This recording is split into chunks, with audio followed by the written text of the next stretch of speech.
सो Kepler's law के बाद the last topic of our chapter that is the satellite motion.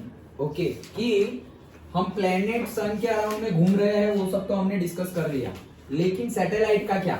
तो satellite के लिए देखो बुक में थोड़ा, बुक से मैं बुक वाला ही है डिट्टो, लेकिन बुक से थोड़ा सा एक्स्ट्रा है, वो पूछ लेते थे तो मैं बता दूंगा, ज्यादा कुछ है नहीं। ओके, इजीली याद रह जाएगा। वैसे ही यहाँ पर ध्यान दो तो यहीं पे सारे फॉर्मूला के साथ सब याद रह जाएगा। सैटेलाइट मोशन, उसमें हमें सबसे पहले डिस्कस करना है, मतलब यहाँ पर ये थियरी में हम क्या डिस्कस कर रहे हैं, हमने अभी केपलर्स लॉ किसके लिए पढ़ा? प्लेनेट सन के अराउंड में घूम रहे हैं उसके लिए। अच्छा, लेकिन सपोज अर्थ एक प्लेनेट है, अभी अर्थ के अराउंड में सैटेलाइट्स है। नेचुरल सैटेलाइट कौन सा? मून। तो नेचुरल सैटेलाइट मून। ओके, और आर्टिफिशियल सैटेलाइट तो हमने कितने सारे भेज दिए, तो हम आर्टिफिशियल सैटेलाइट की यहाँ बात कर रहे हैं। तो हम जो आर्टिफिशियल सैटेलाइट यहाँ रखते हैं उसकी एनर्जी कितनी होगी, उसकी वेलोसिटी कितनी होगी, उसका टाइम पीरियड कितना होगा, वो सारी चीजें अभी हम देखने वाले हैं। ओके, तो पहली बात डिस्कस करते हैं, that is orbital velocity of satellite. के सैटेलाइट जो है वो अर्थ के अराउंड में घूम रहा है, तो उसकी ऑर्बिटल वेलोसिटी कितनी होगी, मतलब जो भी ऑर्बिट में वो घूम रहा है उसमें उसकी वेलोसिटी कितनी होगी, वो हम डिराइव करने जा रहे हैं। तो देखो कैसे, ऐसे मान लो कि बहुत ही इजी है। देखो वेलोसिटी हम डिराइव करने जा रहे हैं, ठीक है। ये मेरा सैटेलाइट है जिसका मास है m, और ये मेरी अर्थ है उसका मास है कैपिटल M। अच्छा, तो जो ये कैपिटल R है that is the radius of the earth, और जो स्मॉल r है that is the distance of the centre of the earth to the directly हमारा जो सैटेलाइट जहां हमें रखना है वो। तो ये सबसे बड़ा डिस्टेंस है r। अब ये हम रख रहे हैं, ऐसे मान रहे हैं, क्या एग्जैक्ट नहीं है ये एग्जैक्ट नहीं है, लेकिन हम मान रहे हैं कि सर्कुलर मोशन करता है सैटेलाइट अर्थ के अराउंड में। तो अर्थ ही एग्जैक्टली सर्कल नहीं है तो फिर ये कैसे सर्कल होगा? ओके, लेकिन हम मान रहे हैं क्या, याद करो हमने स्टार्टिंग ऑफ दिस चैप्टर में डिस्कस किया था कि जो इक्वेटर वाला डिस्टेंस है वो थोड़ा सा बड़ा है, और जो पोल्स वाला डिस्टेंस है, मतलब ये जैसा इलिप्स बनेगा तो ये वाला pole to pole, north pole से साउथ पोल का जो डिस्टेंस होगा वो माइनर एक्सिस होगी, और हमारा जो इक्वेटर है वो मेजर एक्सिस। लेकिन उसमें डिफरेंस बहुत बहुत ज्यादा कम है, उसमें इतना ज्यादा, जैसे हमने मेजर एक्सिस और माइनर एक्सिस देखा उतना ज्यादा डिफरेंस नहीं है। तुम ऐसे ध्यान से देखोगे और दूर से देखोगे तो तुम्हें तो गोल ही लगेगा, अर्थ गोल ही लगेगी। एग्जैक्टली देखोगे तो yes it is not a circle. Done? Okay, तो वो तब हमने डिस्कस किया था। अभी की हम बात कर रहे हैं तो सर्कुलर मोशन कर रहा है हमारा सैटेलाइट, अब पर्टिकुलर ऑर्बिट में मोशन कर रहा है। तो याद करो हमने क्लास 9 में और अभी भी जब हम वो पढ़ रहे थे, एनएलएम पढ़ रहे थे, न्यूटन्स लॉ ऑफ मोशन, तब हम सर्कुलर मोशन पढ़े थे। फिर ये भी एग्जांपल देखा था, एक रस्सी है उसके एंड पे पत्थर बांधा हुआ है, ऐसे ऐसे ऐसे ऐसे करके घुमा रहे, या ऐसे ऐसे ऐसे करके घुमा रहे, तो वो पत्थर ऐसे ऐसे ऐसे गोल गोल घूम रहा है, और फिर अगर हमने छोड़ दिया तो वो टेंजेंशियल मोशन करके बाहर निकल जाएगा। ये एग्जाम्पल 9th में भी देखा था, अभी भी हमने देखा। ओके, तो सर्कुलर मोशन जब हो रही है तो वो सेंटर की तरफ ही क्यों जा रहा है? क्योंकि हम सेंटर से फोर्स लगा रहे हैं ऐसे, तो इसीलिए वो यहाँ से घूम के ऐसे सीधे ना जाके वापस मुड़ेगा, यहाँ से जो आपके सीधे ना जाके ऐसे मुड़ जाएगा और कंटिन्यूअसली राउंड एंड राउंड घूमता रहेगा।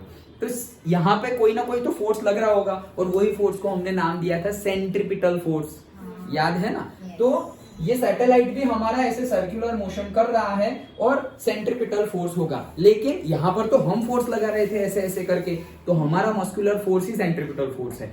यहाँ पर कौन सा सेंट्रिपिटल फोर्स है? तो भाई यहाँ पर तो ग्रेविटेशनल फोर्स लगेगा, अर्थ की वजह से जो सैटेलाइट पे हम पे जैसे लग रहा है वैसे ही ग्रेविटेशनल फोर्स लगेगा, वही ग्रेविटेशनल फोर्स सेंट्रिपिटल फोर्स का काम करेगा। तो सेम वे अगर हमारा सेंट्रिपिटल फोर्स किसका काम करेगा, मतलब ग्रेविटेशनल फोर्स किसका काम करेगा? सेंट्रिपिटल फोर्स का काम करेगा। सेंट्रिपिटल फोर्स का फॉर्मूला हमें पता है, mv²/r, ये तो हमने डिस्कस किया था। ग्रेविटेशनल फोर्स हमने यही चैप्टर में देखा, Gm1m2/r², तो Gmm/r²। दोनों साइड से r कट, दोनों साइड से mv कट, तो v क्या आया? वेलोसिटी v मिल गई तुम्हें, देखो that is equal to √Gm/r। खत्म। ओके, बस ये जो थियरी हमें पढ़नी थी ऑर्बिटल वेलोसिटी ऑफ सैटेलाइट वो मिल गई। कैसे मिली? सर्कुलर मोशन है तो सेंट्रिपिटल फोर्स होगा, तो सेंट्रिपिटल फोर्स कोई ना कोई तो अप्लाई कर रहा होगा ना, तो तो यहाँ पर कौन अप्लाई कर रहा है सेंट्रीपिटल फोर्स? Gravitational force. तो हमने दोनों को कंपेयर कर दिया। तो gravitational force is equals to centripetal force. Centripetal force का फॉर्मूला लगाओ, ग्रेविटेशनल फोर्स का फॉर्मूला लगाओ। सेंट्रीपिटल फोर्स का फॉर्मूला mv²/r, ग्रेविटेशनल फोर्स का फॉर्मूला gm1m2/r²। दोनों को कंपेयर करो, r चला जाएगा, स्मॉल m चला जाएगा, तो वेलोसिटी बाकी रही हमारी v² is equals to gm/r and v is equals to square root of gm/r। Done? Okay, चलो अभी इसमें एक और चीज देखनी है कि अगर तुम्हें जैसे कि एमसीक्यू पूछ ले कि करते हैं ऐसा कि अगर इफ r इज रफली अप्रोक्सीमेटली रेडियस ऑफ द अर्थ के इक्वल है, क्या बोल रहा हूँ, रेडियस ऑफ द अर्थ के इक्वल ही है हमारा r, मतलब सैटेलाइट कहाँ घूम रहा है, तो मतलब ऐसा मत सर, ये तो मतलब ऐसा हुआ रेडियस ऑफ द अर्थ, तो यहाँ खत्म होगी, तो वहीं पर तो हम है, हम कहां पर रह रहे हैं, ऐसा मत समझना। मैंने पहले भी पूछा था, शायद 9th में पूछा था, हम यहाँ कोई बोला था कि सर यहाँ पे रह रहे हैं अंदर, अरे अंदर नहीं रह रहे भाई हम हम कहां पर रह रहे हैं? सरफेस पर है हम, ये सरफेस पर है। फिर मैंने वो भी क्वेश्चन, हमने वो सब डिस्कस किया है, फिर से नहीं करेंगे। सरफेस पर है तो यहाँ नीचे आके गिर क्यों नहीं जाते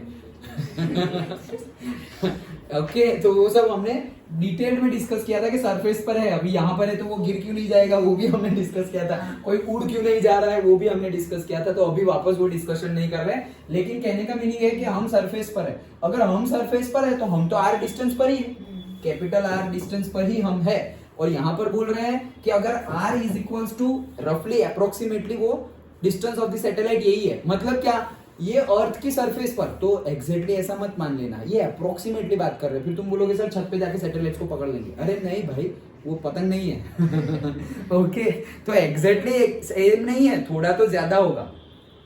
जैसे कि यहाँ से हम सैटेलाइट छोड़े तो सैटेलाइट्स कितने किलोमीटर दूर, लेकिन ये कितने किलोमीटर को हम इक्वल टू कैसे मान लिए, क्योंकि ये कितने किलोमीटर अर्थ की रेडियस के रिस्पेक्ट में कुछ नहीं है।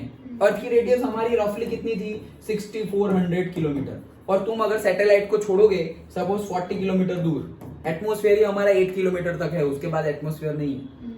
ओके, तो 40 किलोमीटर दूर रखा है तुमने, अभी क्या 6400 और कहाँ 40, कोई कंपैरिजन नहीं है। तो हम मान लेते हैं कि ये कैपिटल आर है और ये कितना हो जाएगा तुम्हारा स्मॉल आर, कितना हो जाएगा 6440 किलोमीटर हो जाएगा। तो दोनों रफली सेम जैसा ही हो गया ना, मतलब एग्जैक्ट सेम तो नहीं है, लेकिन तुम कंपेयर तो 6400 और ये भी 6440 हो गया है। डन? उस कंसेप्ट से बोल रहे हैं कि दोनों इक्वल, तो मतलब ऐसा मत मान लेना कि जहां पे हम है वहीं पे सैटेलाइट है, नहीं तो सैटेलाइट टकरा जाएगा हमसे। अंडरस्टूड? समझ गए? तो ये कंफ्यूजन ना हो इसलिए मैंने बता दिया। अब यहाँ पे हम पढ़ क्या रहे हैं कि अगर ये जो रेडियस है, मतलब जो distance of the satellite from the earth surface, ये बहुत ज्यादा ना हो, मतलब small r is equal to capital R हो, तब उसकी वेलोसिटी कैसी होगी। तो अगर small r is approximately capital R हो, मतलब उसको अगर हम कंपैरिजन करें उतना ही हो, तो वेलोसिटी ऑफ द सैटेलाइट कितनी होगी, 8 किलोमीटर पर सेकेंड। डन? मतलब अर्थ की सरफेस, ये अर्थ की सरफेस है, ये रेडियस है, और मान लो मैंने सैटेलाइट कहाँ रखा, यहीं पे रखा है जहां पे है, और ये डिस्टेंस कितना है 40 किलोमीटर। डन? और ये रेडियस कितनी थी 6400 किलोमीटर। तो भाई इसकी कंपेयर में ये तो कुछ है ही नहीं, तो ये स्मॉल r कितना हुआ, तो ये 6400 यहां तक का, और दूसरा ये 40। डन? तो कोई कंपैरिजन नहीं है, मतलब ऑलमोस्ट सेम बोल सकते हैं, ऑलमोस्ट सेम। तो अगर वैल्यू पुट करोगे तो यहाँ पे वेलोसिटी कितनी मिलेगी, 8 किलोमीटर पर सेकेंड। तो क्वेश्चन कैसे पूछते हैं, क्वेश्चन ऐसे पूछते हैं कि one satellite is moving around the earth at the distance approximately the distance same as the radius of the earth, what will be the velocity of that satellite. तो तुम वो वैल्यू पुट करोगे तो answer आएगा, लेकिन वो put भी ना करना हो तो आंसर मैंने तुम्हें बता दिया, क्या आएगा 8। डन?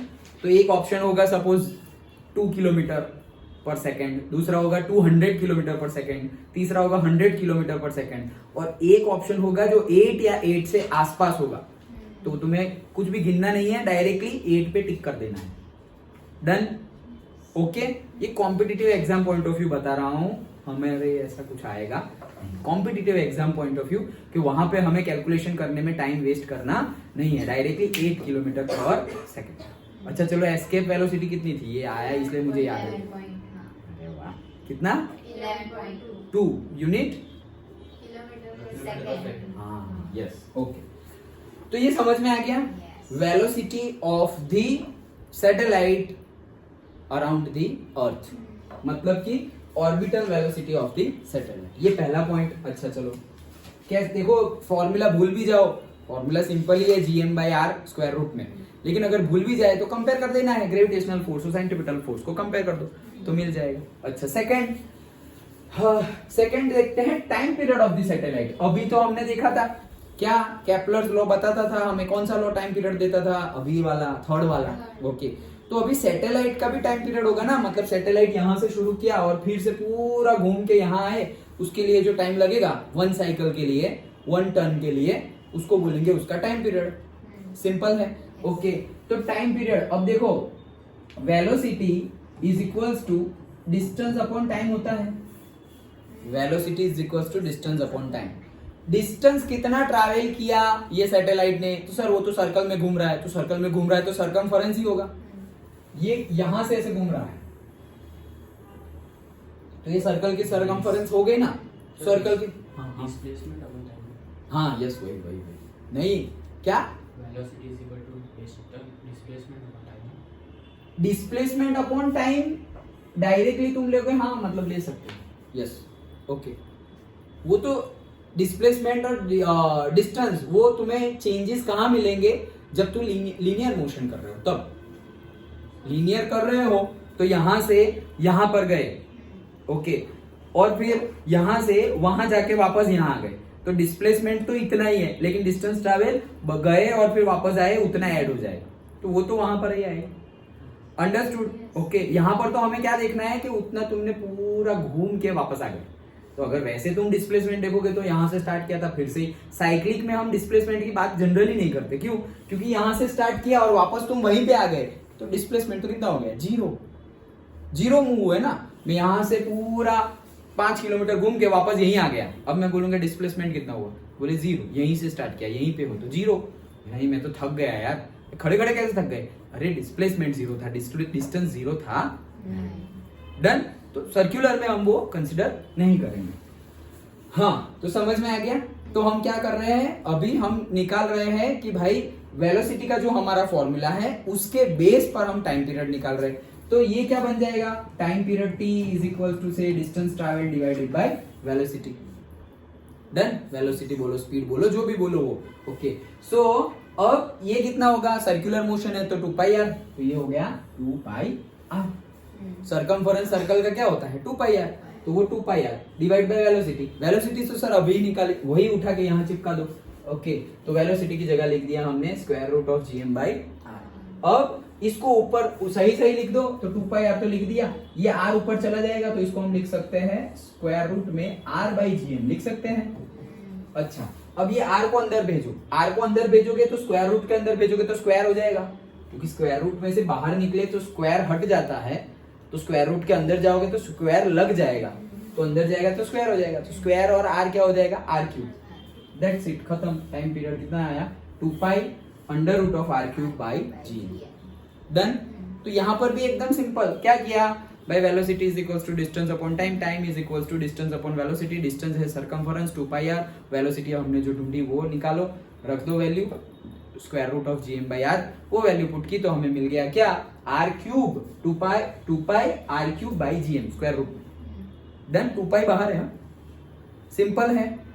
अब यही फॉर्मूला हम सबसे ज्यादा यूज करेंगे, लेकिन कभी कभी हम ये फॉर्मूला भी यूज कर लेते हैं, तो वो फॉर्मूला कहां से आया, हमारे पास gravitational acceleration due to gravity का फॉर्मूला है gm/r², g का फॉर्मूला। अब यहाँ पे ये है तो gm क्या होगा, यहाँ से gm हो जाएगा हमारा g इंटू r² हो जाएगा, gm is equal to g into r²। वो gm की वैल्यू हमने यहाँ पुट कर दी, तो gm की वैल्यू क्या है g इंटू r², तो g इंटू r², तो बस अलग हो गया। डन, पक्का। अब अगर ये सारी वैल्यू ग्रेविटेशनल कांस्टेंट है, रेडियस है और मास ऑफ द अर्थ है, सारी वैल्यू अगर हम यहाँ पर पुट कर दे ओके, और यहाँ पर r कैसे पुट करेंगे, r कब मतलब जो डिस्टेंस सैटेलाइट का होगा वो पुट करो, और यहाँ पर radius of the earth put करो। ये फॉर्मूला लो या ये फॉर्मूला, कोई भी फॉर्मूला लो, सारी वैल्यू पुट करोगे तो सैटेलाइट का रफली किसके लिए, जब ये जो small R is approximately equal to, यही वाला केस, स्मॉल आर इज, कहां गया वो लिखा हुआ था ना, ये रहा, small R is approximately R जितना हो, उस टाइम पर टाइम पीरियड कितना होगा, तो सारी वैल्यू पुट करोगे तो वो आएगा 1.4 आवर्स, रफली 84 मिनट जैसा आता है। ओके तो ये सब कब काम आएगा, ये नंबर्स तुम्हें एमसीक्यू में काम आएंगे कि उस टाइम पे तुम्हें वैल्यू पुट करने की जरूरत नहीं है, उस टाइम पे तुम्हें फॉर्मूले याद रखने की भी जरूरत नहीं है, तुम्हें याद ही रखना है सैटेलाइट को अर्थ के अराउंड में घूमने के लिए 1.4 आवर्स लगते हैं, खत्म, डन। वहां टाइम बचाना हो तो याद रखना पड़ेगा, नहीं तो कंसेप्ट तो हमें पता ही है, भूल गए तो कंसेप्ट लगा दो, time period is equals to से डिस्टेंस अपॉन वेलोसिटी, डिस्टेंस है 2πr, वेलोसिटी है √gm/r। ओके सारी वैल्यू फिर पुट करोगे, फिर जी की वैल्यू पुट करोगे, फिर एम की वैल्यू सब पुट करोगे तब जाके मिलेगा, अरे याद रखो ना डायरेक्ट, खत्म। ओके टाइम सेव करना हो कॉम्पिटिटिव एग्जाम में तो याद रखना पड़ेगा, अदरवाइज हमारे न्यूमेरिकल में तो सब कुछ गिवन, यहाँ पे फिर डायरेक्टली तुम्हें पूछा हो तो यहाँ लेके मत आ जाना, वो फिर यहाँ पर अगर पूछा है बोर्ड मतलब स्कूल में न्यूमेरिकल के तौर पे पूछा है तो यही आंसर आएगा, तुम्हें पता है, लेकिन तुम्हें गिन के बताना है, एमसीक्यू में डायरेक्ट टिक करना है, यहाँ पर तो तुम्हें गिन के बताना है, डन, पक्का। ओके तो ये था हमारा टाइम पीरियड। देखो पहला हमने देखा orbital velocity of the satellite, कि अगर ऑर्बिट में सैटेलाइट घूम रहा है तो उसकी वेलोसिटी कितनी होगी, तो अगर वो रेडियस जो है मतलब distance of the satellite from the centre of the earth is approximately same as that of the radius of the earth, then velocity is 8 kilometre पर सेकेंड आया। अदरवाइज फॉर्मूला तो हमें पता है, v is equal to square root of gm/r। अभी second अभी हमने discuss किया टाइम पीरियड, तो टाइम पीरियड के लिए तो भाई डिस्टेंस अपॉन वेलोसिटी कर लो, वेलोसिटी का ये फॉर्मूला वहां उठा के रख लो, तो वो आ गया 2π√r³/gm, डन। ओके तो ये था टाइम पीरियड। नेक्स्ट हाइट की बात करते हैं। Okay height of the satellite, तो भाई हाइट कितनी रखेंगे, मतलब देखो हाइट क्या है, देखो इतना डिस्टेंस है कैपिटल आर, ये टोटल डिस्टेंस है स्मॉल आर, और यहां से लेकर यहां तक का डिस्टेंस क्या है, हाइट। यहां मतलब नीचे मत चले जाना, उसी की बात कर रहे हैं, लेकिन ये डिस्टेंस क्या है, ये वाला डिस्टेंस है हाइट, डन, सिंपल है ये तो। अर्थ की हाइट मतलब अर्थ की सरफेस से, और वो स्मॉल आर तो सेंटर ऑफ द अर्थ से डिस्टेंस फाइंड कर रहे हैं, रेडियस ऑफ द अर्थ तो सेंटर ऑफ द अर्थ से फाइंड कर रहे हैं, डन। ओके तो ये कैसे करेंगे, small R is equal to capital मतलब h प्लस आर, ये तो हमें पता ही है, स्मॉल आर ये distance is equal to h plus R, done. अच्छा चलो अब सारी वैल्यू पुट करते हैं, तो कौन सी वैल्यू पुट करेंगे, देखो यहां पर हम डायरेक्टली वैल्यू पुट करेंगे, तो ये क्या है देखो h प्लस आर, डन, ये क्या है h प्लस आर, तो यहां पर भी क्या है h प्लस आर। अब ये h प्लस आर का क्यूब है, तो h प्लस आर का क्यूब आया तो आया कहां से, तो देखो जैसे कि कोई भी फॉर्मूला यूज करो, जैसे कि मैं ये फॉर्मूला यूज करूं, देखो ध्यान से, ये कहां से आया वो बता रहा हूं, ये कहां से आया स्टेप, सपोज हमने ये फॉर्मूला ले लिया, कौन सा वाला, दिस, तो इसका मैं स्क्वायर कर रहा हूं, इसका क्या कर रहा हूं, स्क्वायर, टाइम पीरियड वाला फॉर्मूला, क्या आएगा, t का स्क्वायर, 2π का क्या हो जाएगा 4π स्क्वायर, स्क्वायर रूट हट गया, स्क्वायर किया तो स्क्वायर रूट हट जाएगा, ये हो गया r³ divided by gm, done. Okay तो अब क्या किया, देखो ये t² is equals to 4π square, अब t² is equals to 4π square तो है, अब दूसरा क्या है r³/gm, तो r, ये जो r है ना वो वैल्यू यहां पुट कर दो, ये जो r है देखो ये मैंने यहाँ लिखा नहीं है इसलिए एक्सप्लेन कर रहा हूँ, फिर तुम नोट्स देखोगे तो या बुक में देखोगे कहां से आया, ऐसा नहीं, ये कहां से आया, ये जो r की वैल्यू है वो मैंने यहाँ पुट कर दी, तो देखो t² is equals to 4π square, r का क्यूब, तो r तो ये है तो उसका क्यूब डिवाइडेड बाय gm, समझ में आ गया। अच्छा अब ये भाई साहब को जहां है वहीं रहने दो, तो वहीं रहने दिया, तो ये सबको उठा के इधर ले आओ, gm इसके साथ मल्टीप्लाई हो जाएगा, तो t² इंटू gm, ये डिवाइड में चला जाएगा तो डिवाइड बाय 4π स्क्वायर, सिंपल है। अब आगे क्यूब है तो तुम क्यूब रूट निकाल लो, मतलब 1/3 पावर कर दो। तो इसका 1/3 करेंगे तो 3 और 3 कट, इसका 1/3 करेंगे तो 1/3 आ जाएगा। तो ये जैसा है वैसा डिक्टो होल रेज टू 1/3। डन। जैसे स्क्वायर रूट को हम 1/2 लिख सकते हैं, वैसे ही क्यूब रूट को क्या लिख सकते हैं 1/3। अच्छा, अब ये सब कुछ मिल गया, लेकिन हमें तो h चाहिए सर, तो r को उस साइड ले जाओ। तो h इज इक्वल टू ये जैसा है वैसा माइनस r, खत्म हो गया। मोस्ट प्रोबेबल केस में हाइट पूछते नहीं है, लेकिन पूछ ले तो तुम्हें आना चाहिए, इसलिए बता दिया। अदरवाइज ये दोनों के ऊपर ही न्यूमेरिकल भी है। कौन कौन सा? वेलोसिटी के ऊपर और टाइम पीरियड के ऊपर, लेकिन हाइट के ऊपर जनरली नहीं होता, लेकिन अगर पूछ ले तो तुम्हें आना चाहिए। तो कैसे? फिर से क्या है हमारे पास? पहले तो सम करते हैं, r plus capital R plus small h is equals to small r। यहां से हम capital R plus h is equals to small r। अच्छा, अब टाइम पीरियड वाला फॉर्मूला लेके आओ। तो टाइम पीरियड का formula t is equals to 2 pi square root of gm/r, उसका स्क्वायर कर दो तो ये t square is equals to 4 pi square और ये हो जाएगा r³/gm। अब यहाँ जो r है वहां पर ये r की वैल्यू पुट करो, कैपिटल R प्लस h, वो वैल्यू पुट कर दी तो ये आ गया। अब h प्लस r को एक साइड में रखो और बाकी सब कुछ दूसरी साइड। तो h प्लस r क्यूब को एक साइड में रखा, बाकी सब दूसरी साइड हो गया। अब क्यूब तो हमें चाहिए नहीं, तो हम क्यूब रूट ले लेंगे 1/3, इसका 1/3 करेंगे तो 3 और 1/3 कैंसिल, तो यहाँ पर रेस टू 1/3 आ जाएगा। लेकिन मुझे तो h चाहिए, तो r को उधर भेज दो, तो माइनस r, खत्म हो गया। तो ये कैसा अटपटा इक्वेशन है? t square gm/4 pi square whole raise to 1/3 minus r, अटपटा ही है। तो याद ना रहे तो भी चलेगा, डायरेक्टली फटाफट डिराइव कर लेना। Done. Okay, most probable case में नहीं होता, लेकिन हो तो आना चाहिए, that's why we are discussing. Understood.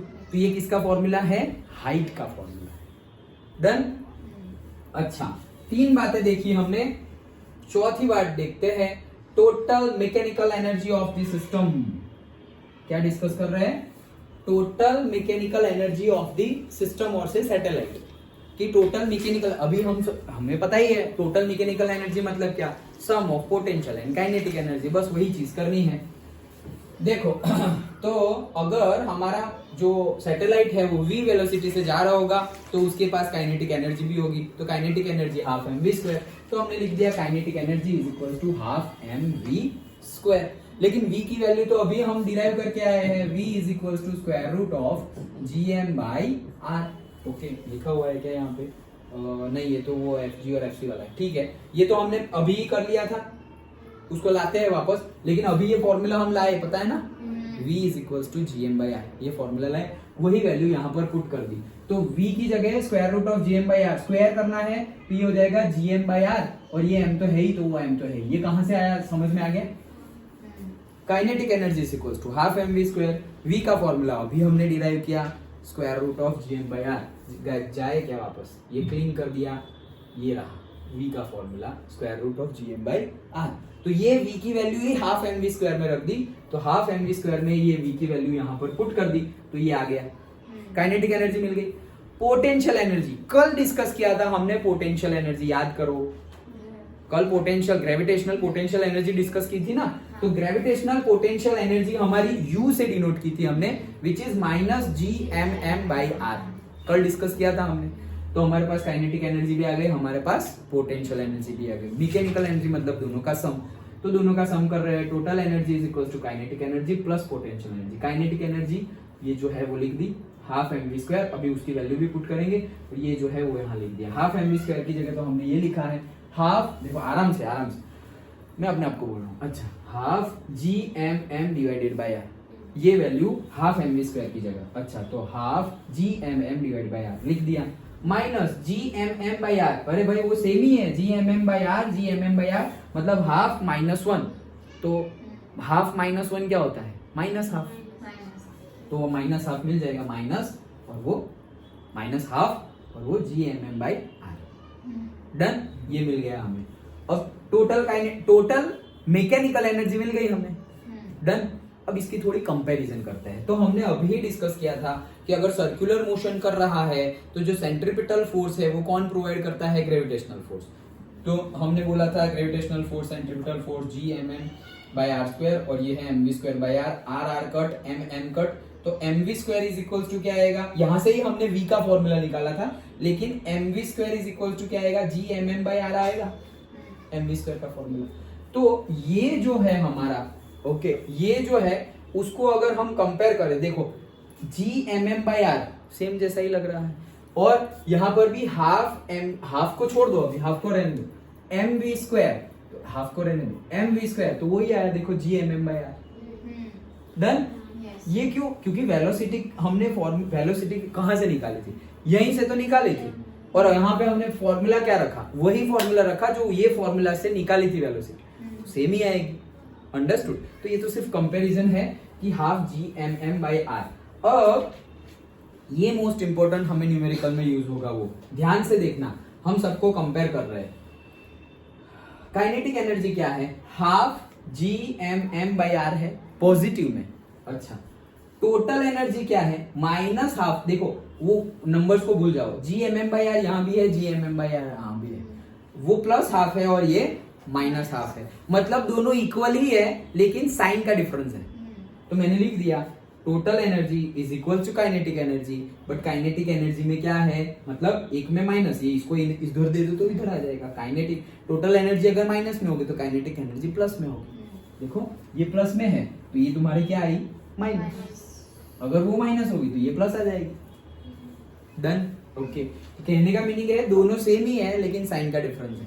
अच्छा, अब पोटेंशियल एनर्जी से भी कंपेयर करते हैं, तो पोटेंशियल एनर्जी क्या है, G M M by R, तो टोटल एनर्जी भी क्या है, जी एम एम बाई, भाई ये और ये वापस सेम हो गए, तो ये क्या है माइनस एक्स, मतलब इसको एक्स मान लो, तो ये क्या है माइनस एक्स, तो ये क्या है माइनस एक्स बाई टू है ये। डन। पक्का, ये है माइनस एक्स, देखो समझ में आ रहा है, ये है, ये पूरी की पूरी टर्म को क्या मान लो, एक्स। डन। तो पोटेंशियल एनर्जी क्या है हमारे पास, माइनस एक्स। अच्छा, टोटल एनर्जी क्या है, वही है, देखो G M M by R, तो ये G M M by R तो एक्स है, ये तो एक्स है ना, तो फिर ये क्या हुआ, ये हो गया minus of x by two, तो ये माइनस एक्स है और ये माइनस एक्स बाई टू है, मतलब टोटल एनर्जी का हाफ कर देंगे हम तो हमें पोटेंशियल एनर्जी मिल जाएगी।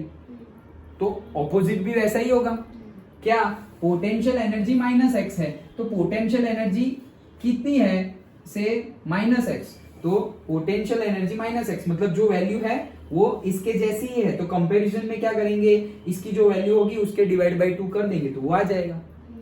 ऑपोजिट है, देखो एक्चुअल में ये पॉजिटिव था लेकिन यहाँ पे हमने नेगेटिव लिखा, तो वो यहाँ भेज दोगे तो वही हो जाएगा ना, समझ में आ रहा है।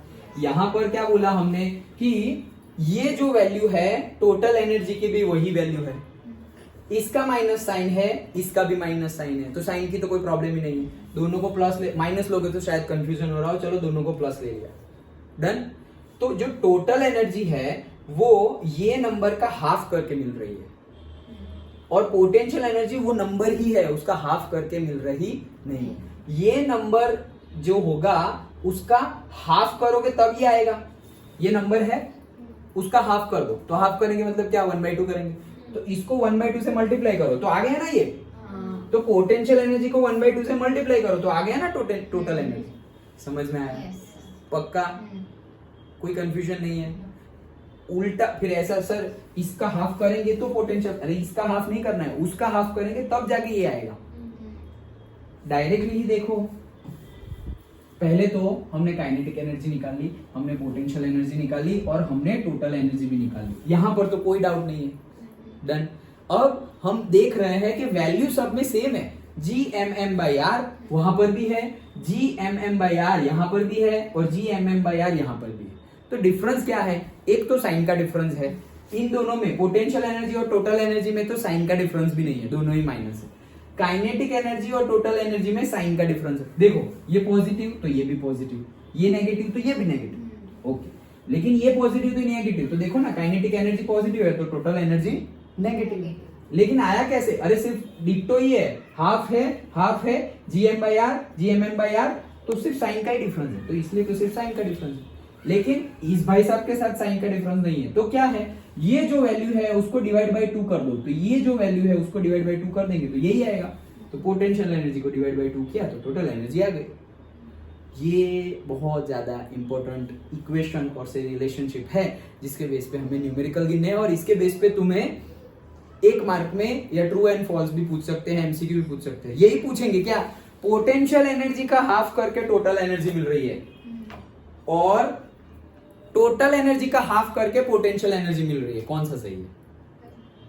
हाँ, मतलब कौन सा सही है, तुम ही बोलो कौन सा। पोटेंशियल एनर्जी का हाफ करके टोटल एनर्जी मिलेगी या टोटल एनर्जी का हाफ करोगे तो पोटेंशियल एनर्जी का हाफ करेंगे तो टोटल एनर्जी मिलेगी। डन। ये पोटेंशियल एनर्जी है, उसका हाफ कर देंगे तो टोटल एनर्जी मिल गई। डन। अच्छा, ये बात थी हमारी। और कल भी एक बताया था बाउंड एनर्जी, याद हो तो ये जो है हमारा कल बताया था क्या, कि अगर कोई भी ऑब्जेक्ट की टोटल एनर्जी नेगेटिव हो, कोई भी ऑब्जेक्ट की टोटल एनर्जी अगर नेगेटिव हो तो वो बाउंड स्टेट में है। बाउंड स्टेट में है मतलब क्या, कि अब वो अपने आप ऑर्बिट से बाहर भी नहीं जा सकता, मतलब जो हमारा सैटेलाइट यहाँ है तो ये सैटेलाइट यहाँ से दूर भी नहीं जा सकता, और ये सैटेलाइट अर्थ के नजदीक भी नहीं आ सकता। अपने आप जा तो सकता है, लेकिन कब, जब एक्सटर्नल फोर्स लगेगा तब। क्यों? क्योंकि उसकी बाउंड स्टेट में है वो, मतलब टोटल एनर्जी नेगेटिव में है, उसके पास कुछ पॉजिटिव में। पहले तो सबसे पहले हम इतनी एनर्जी डालेंगे ना, जितनी है उतनी डालोगे, तब तो वो प्लस होगा अभी तो। डन। तो प्लस होगा मतलब से 0 होगा, उससे थोड़ी ज्यादा डालनी पड़ेगी, मतलब प्लस हाफ Gmm/r डालोगे तो 0 हो गई, तो उसमें थोड़ी सी ज्यादा डाल दो, तब जाके वो बाहर जा सकता है। डन। ओके। कहने का मीनिंग क्या है, इफ एनी सैटेलाइट और any planet is in bound state means it cannot escape that orbit on its own।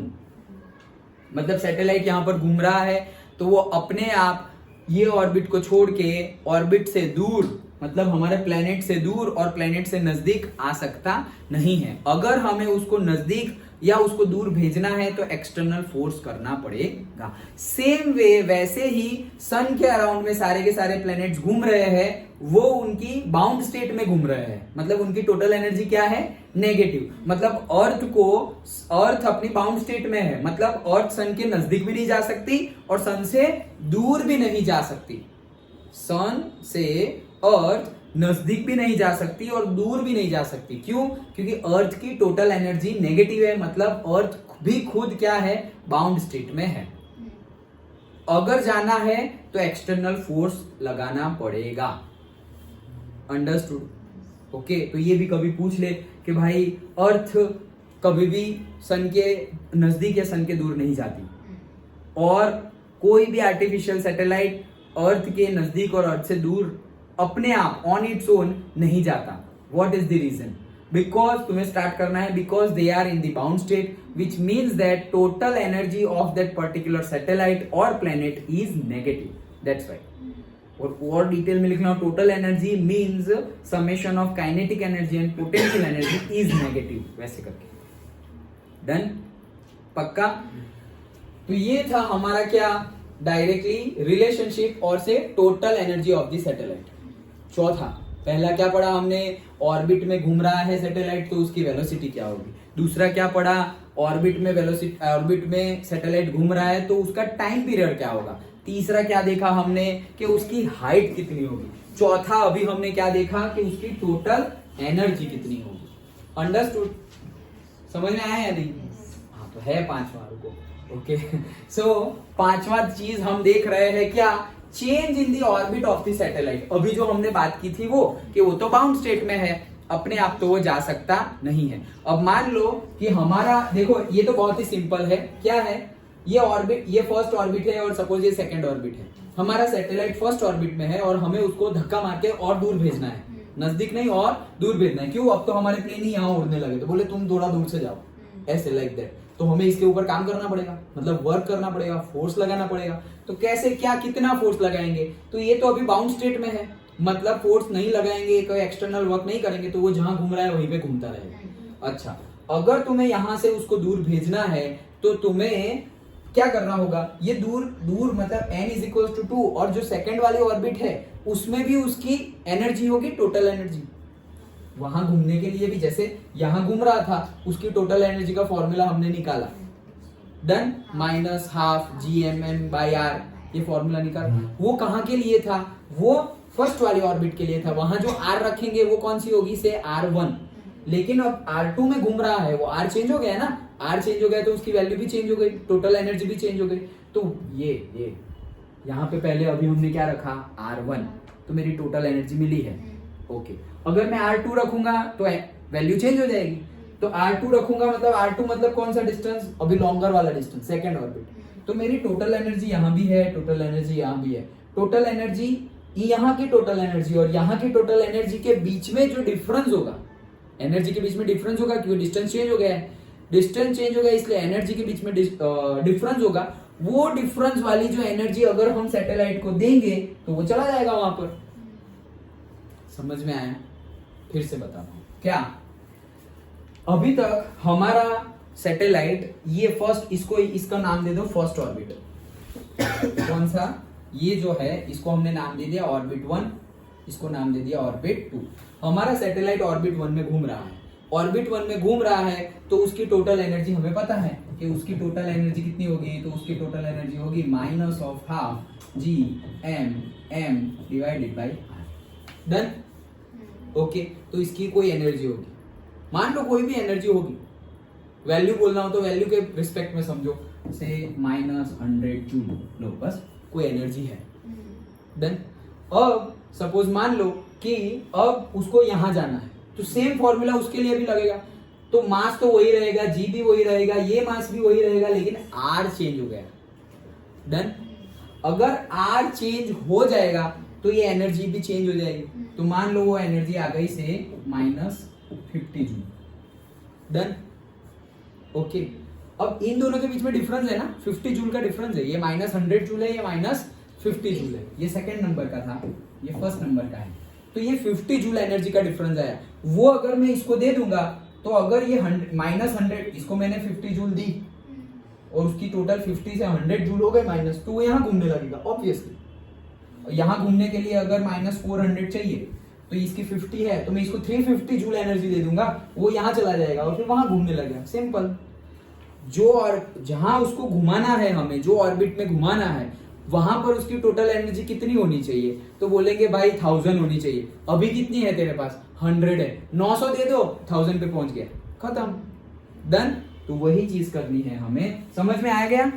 अच्छा, तो हम क्या कर रहे हैं, हम कितना वर्क देंगे, दोनों ऑर्बिट की टोटल एनर्जी में जो डिफरेंस होगा उतनी एनर्जी हम देने वाले हैं। तो total energy in second orbit minus total energy in the first orbit. Second orbit के लिए हमारा formula -GMM divided by R2। Done? और यहाँ पे R मतलब ये 2 कहां से, मतलब ऐसे ही लिया हुआ है, देखो डायरेक्टली। ये जो हमारा फॉर्मूला है, जो हाफ है वो 2 लिया हुआ है, डायरेक्टली नीचे 2 लिखा हुआ है, तो वो कंफ्यूज मत होना, सर ये 2 कहां से आ गया।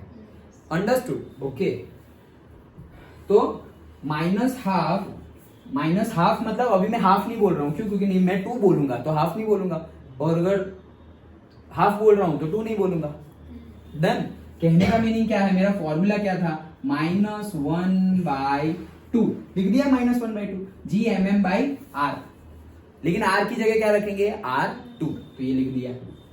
उसके लिए तो ये माइनस का ये माइनस, अभी इसके लिए भी सेम -GM/1/2 रह गया, 1/2। डन? R1। अभी ये नोट्स में से पढ़ोगे तो फिर याद रखना ये 2 रह गया है। छोटी छोटी चीजें मैं बता दूंगा कि कहाँ कुछ रह गया है, जैसे इससे पहले हमने एक फॉर्मूला में देखा कि वो वैल्यू कहाँ से। डन? ओके, अब इन दोनों में कॉमन क्या है, तो देखो माइनस भी कॉमन है, जी भी, एम भी, एम भी, 2 भी, सब कुछ ही कॉमन है, उसको बाहर निकाल दो। ओके, तो अगर सब कुछ बाहर निकालेंगे, या फिर और सिंपल करके बताऊं, ये माइनस अंदर जाएगा तो प्लस हो जाएगा, तो वो क्या हो जाएगा, GMM divided by 2R1। Done? ये तो माइनस ही है, अच्छा minus GMM divided by 2R। Done? दोनों में कॉमन क्या क्या है, देखो GMM2 ये सब कुछ कॉमन है तो उसको बाहर ले लो, Gmm/2 बाहर ले लिया। अंदर क्या बचा 1/r1 माइनस 1/r2, खत्म। इतना वर्क डन करना पड़ेगा हमें, तब वो r1 से r2 में जाएगा। सिंपल है, पता चला। तो हमने पढ़ा क्या, change in the orbit of the satellite. Done, पक्का, ओके। तो अगर हमें जितना भी दूर भेजना हो, देखो दूर भेजने के लिए मेहनत कर रहे हैं, नजदीक के लिए नहीं। ग्रेविटेशनल फोर्स में आ गया तो नीचे खींचाएगा और टकरा जाएगा अर्थ पर। हम दूर भेजने की मेहनत कर रहे हैं, इसीलिए हम सैटेलाइट को जनरली कहाँ रखते हैं, नजदीक वाली ऑर्बिट में रखते हैं, कि फ्यूचर में अगर दूर करना पड़े तो हमें धक्का ही मारना पड़े। पहले से ही दूर भेज दिया तो फिर नजदीक लाने में तकलीफ हो जाएगी। ज्यादा नजदीक आ गया तो घिस जाएगा, डायरेक्टली अर्थ पे आ जाएगा। समझ में आया? ओके, तो हम नजदीक वाली ऑर्बिट में ही रखते हैं। और अभी लोग इतने सैटेलाइट छोड़ रहे हैं, इतने सैटेलाइट छोड़ रहे हैं, मतलब वो दूसरे प्लेनेट पे सैटेलाइट छोड़ रहे हैं उसकी बात नहीं कर रहा हूँ, अर्थ के ऊपर इतने सारे सैटेलाइट्स भेज रहे हैं, सारे के सारे नेशन इकट्ठा करके, क्योंकि सबके दिमाग खुल गए हैं। ओके, सबने स्पेस, सबके सारे देश में स्पेस एजेंसी है, तो इतनी टेक्नोलॉजी बढ़ रही है, इतने सारे सैटेलाइट छोड़ रहे हैं और सारे सैटेलाइट यूज हो रहे हैं। सबसे ज्यादा यूज कहाँ होते हैं, टेलीकम्युनिकेशन, टीवी, रेडियो, गाने वाने सुनना, सब कुछ। तो वो यहाँ से वहां कैसे हो रहा है, सैटेलाइट की हेल्प से। तो सारे नेशन छोड़ रहे हैं, सबके अपने अपने सैटेलाइट्स है, मोस्टली मतलब जो डेवलपिंग और डेवलप नेशन है उनकी बात कर रहे हैं। तो उनके जो सैटेलाइट्स है, तो उनके सैटेलाइट्स इतने सारे हो गई है कि एक्चुअल में ऊपर भी ट्रैफिक जैम हो गया है। ऊपर भी ट्रैफिक जैम हो गया है, बोलो, सोचो। यहां तो हम कर ही रहे हैं ऊपर भी ट्रैफिक जाम है। उसी तरह से यहां तो कचरा फैला ही रहे हैं, वहां पर भी कचरा फैल रहा है। कचरा फैल रहा है मतलब अगर सैटेलाइट गया, सैटेलाइट जा रहा है, अभी उसके सपोज फ्यूल टैंक लेके गया, अभी उसमें जितना फ्यूल था सारा का सारा तुमने यूज कर लिया, तो अब वो फ्यूल टैंक अगर रॉकेट से और सैटेलाइट से हमारी जुड़ी रही तो उसका मास बढ़ जाएगा, उसको पावर लगेगा, मतलब ज्यादा वर्क करना पड़ेगा। वो क्या करेगा, फ्यूल टैंक को ऐसे ही स्पेस में छोड़ दिया, तो अब फ्यूल टैंक ऐसे ही घूम रही है विदाउट एनी यूज, मतलब फ्लो कर रही है, हवा में बह रही है। क्यों? क्योंकि उसकी जरूरत हमें ऊपर नहीं थी, इसलिए छोड़ दिया। तो मतलब जैसे हमने खाना खाया और पैकेट्स ऐसे रास्ते में डाल दिया, वो अभी वो कहाँ कहाँ घूमेगा हमें नहीं पता। यहाँ पर तो हमने कचरे वाला भी रखा हुआ है, वहां पर तो कोई ऐसा उठाने वाला भी नहीं। जाएंगे भाई कहीं ना कहीं टकरा के यहाँ भी आ सकते हैं और कोई और प्लेनेट पर भी जा सकते हैं। तो ये रिसेंट टाइम के रिसर्च से हाँ मैं बता रहा हूँ कि इतना हम देखो यहाँ तो यहाँ कर ही रहे हैं, दूसरी जगह पे भी देखो हम क्या कर रहे हैं। इतनी टेक्नोलॉजी को इतना बढ़ाना है कि हम एक्चुअली, इसीलिए तो अभी सबसे ज्यादा बूमिंग कोई टेक्नोलॉजी हो तो वो है सस्टेनेबल टेक्नोलॉजी। मतलब तुम्हें डेवलप तो होना है, लेकिन दूसरे को मतलब डाउन करके तुम्हें आगे नहीं बढ़ना है। ओके, मतलब दो चीजें होती है ना, कोई ऐसा है कि भाई इससे बड़ी लाइन होके बताओ तो माने, तो सब लोग क्या जुड़े हुए हैं, इसको रब करने में जुड़े। अरे भाई तुम खुद की बड़ी करो, इसको कम मत करो। ओके ऐसा एक क्वेश्चन हमारे स्कूल में ये क्वेश्चन पूछते थे, ये लाइन को तुम्हारे पास क्या है, पेंसिल है, और तुम्हारे पास क्या है, इरेजर। ये तो मैंने तुम्हें आंसर बता दिया, नहीं तो सोचते ही रह जाएंगे हम। क्या ये लाइन को टच किए बिना छोटी करके बताओ। यार टच किए बिना छोटी कैसे करेंगे, इरेजर लोगे, रब करोगे तो टच तो हो ही गई, टच किए बिना छोटी कैसे होगी, हम वो सोचते ही नहीं है। बट टच किए बिना छोटी मतलब दूसरे के कंपेयर में छोटी कर दो लाइक ऐसे हमें पूछते थे। अच्छा चलो ये समझ में आ गया।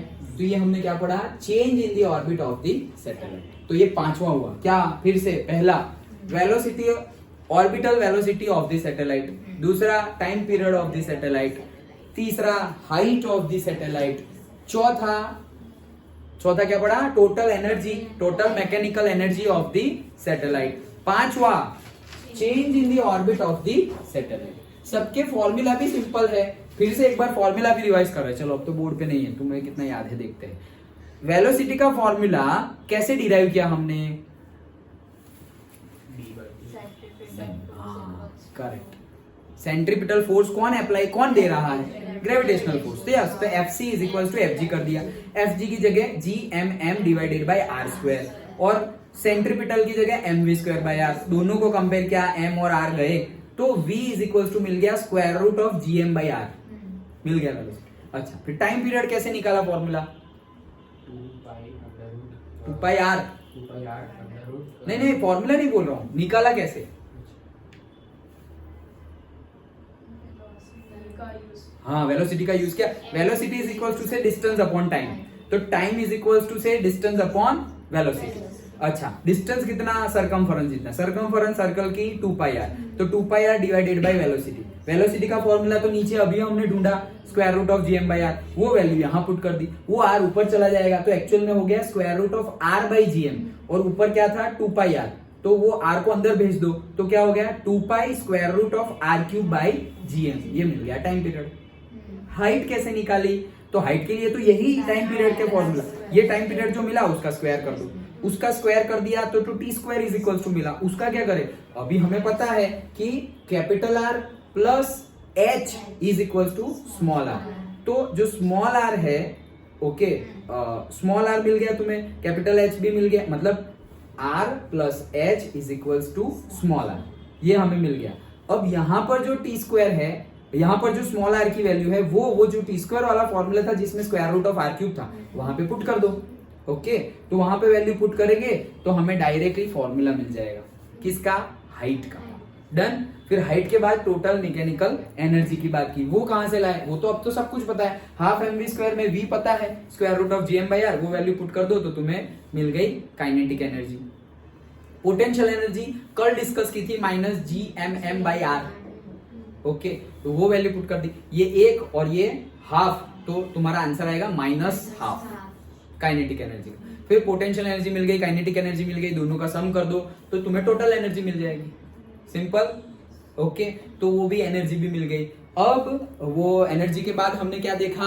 Change in the orbit of the satellite. तो कैसे ढूंढेंगे ये? तो भाई एक पहली ऑर्बिट होगी, उसमें उसकी एनर्जी होगी, ओके मतलब टोटल एनर्जी होगी, दूसरी ऑर्बिट होगी उसमें भी सेम टोटल एनर्जी, लेकिन वो r चेंज हो जाएगा। ओके तो पहले के लिए सपोज r1, दूसरे के लिए r2, दोनों वैल्यू पुट कर दी, उसमें से जो कॉमन है वो कॉमन निकाल लिया, तो हमें फाइनली आंसर मिल गया।